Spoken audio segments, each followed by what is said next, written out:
Assalamualaikum warahmatullahi wabarakatuh.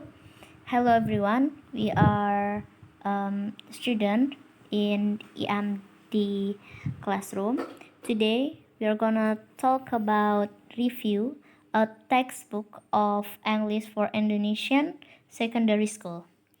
We are Nur Ayudiani, Nur Hikmah Suci Pratiwi, Rizky Fardina, and Sarifah Nur Zulhaida. Okay.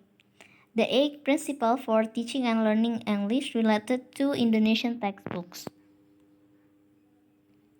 As you see that we have one book that shown the 8 principle for teaching and learning English, and for the 2 books are Indonesian English book for secondary school.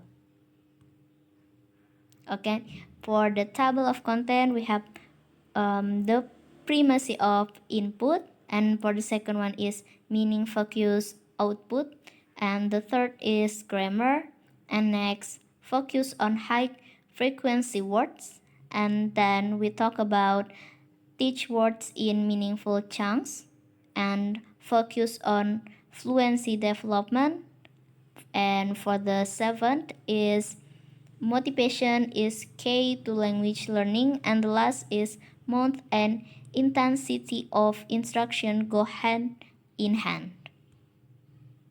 Okay, the primacy of input. Input is agreeable one of the most important element in language teaching. Teachers is a source of input in classroom. However, using media is one of in it. So as you see that we have teacher's book and student book. Input is something or materials that we apply in classroom, so it has to increase student comprehend, and it has to be comprehensible for all the student.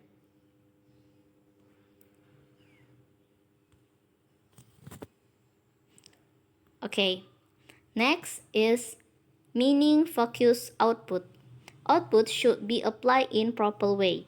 They use it in daily life. If we get the input, we will show the output. It means that it has to apply by student in daily or in her life, like out of the classroom, like for example how they greet their friend when they meet in canteen. It means that we have to talk about how to greet someone.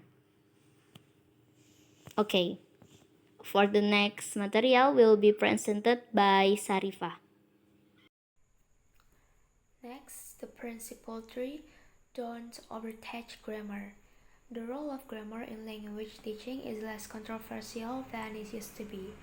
Learners need basic grammatical structure to communicate common types of meaning successfully. To produce comprehensible language, so in a book that has 8 principles, there are 2 things that are recommended because it is said that the grammar that is tough is not really used by students. Now these 2 exist. Comprehensibility is the same as acceptability. Comprehensibility means the grammar that is tough to be understood easily. For example, basic grammar structure, basic sentence structure, basic verb forms, the main tenses, and the use of modals. Now, the acceptability is what students can accept, not too complicated. The problem is that he teaches so that students are ready to speak English and understands when talking to people who use English. You don't need to worry about inaccurate grammar as long as you can communicate.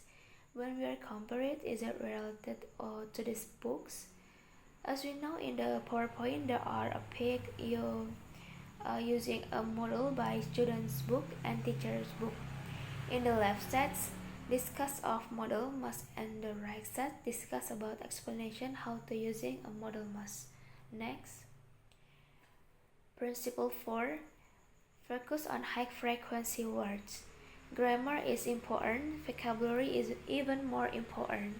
Students need to develop an in-depth knowledge of what these words mean and how to use them appropriately in a variety of contexts. Here, the point is that it's about multiplying your new vocabulary. So, students are required to have a large and extensive vocabulary. The problem is to be able to communicate. Well, you must have a lot of vocabulary. If you talk the vocabulary is a lot and its repeat automatically will increase the vocabulary. As you can see in the picture of PowerPoint, these books explain about high frequency words step by step. Okay, the next is teach words in meaningful chunks. So you can see in our PPT there are the example from this principle. The right is student's book and the left is teacher's book. Set expressions are also known as fixed expression, lexical chunks, or formulatic language. We don't learn by language by first learning the rules and then apply these rules when we use the language. Research into the development of formulatic expressions indicate that language is learned as chunks or and analyze walls.